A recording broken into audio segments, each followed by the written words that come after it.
Fascist স্বৈরাচার সরকারের বিজয়ের পর আমরা সবাই একত্রিত হয়েছি। আমি আমার বক্তব্যের শুরুতে শ্রদ্ধার সাথে স্মরণ করব এটি বিজয়ের মাস, বীরোত্তম শহীদ রাষ্ট্রপতি জিয়াউর রহমানকে, যিনি স্বাধীনতার ঘোষণা দিয়েছিলেন।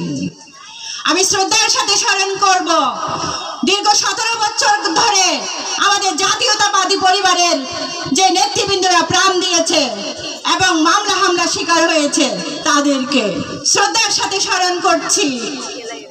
2024 সালে এই 17 বছরের যুদ্ধকে যারা সাকসেস করেছে আমার ছাত্র নেতাদেরকে, আমার সন্তানদেরকে, সকলের আত্মার মাগফিরাত কামনা করছি।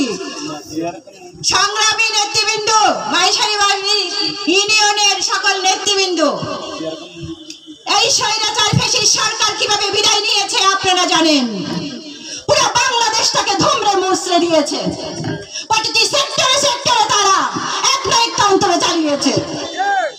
আমরা দেখেছি পুরো বাংলাদেশের রিজার্ভ তারা খালি করে দিয়েছে। পুরো বাংলাদেশে জিরো করে তলবিহীন ঝুরি করে তারা পালিয়ে যেতে হয়েছে। পুরো বাংলাদেশে এমন কোনো রেকর্ড নেই যে কোনো স্বৈরাচার দীর্ঘদিন টিকে ছিল। তাই এই স্বৈরাচারেরও বিদায় নিতে হয়েছে একদম পালিয়ে গিয়ে।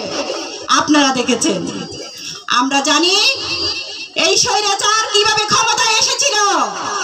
14 সালে একটা নির্বাচন করেছিল, ভোট বক্স ভরে নিয়ে এসেছিল, আর ভোট কেন্দ্রে গিয়েছিল গরু ছাগল, কারণ তারা আগে থেকেই ভোট বক্স ভরে নিয়ে এসেছিল।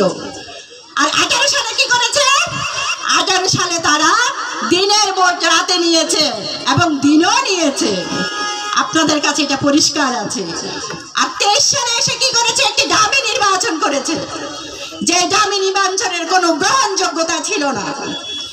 এই সরকার, ফ্যাসিস্ট সরকার, পুরো বাংলাদেশটাকে একটা তলাবিহীন ঝুড়ি করে পালিয়ে গিয়েছে। আপনারা দেখেছেন।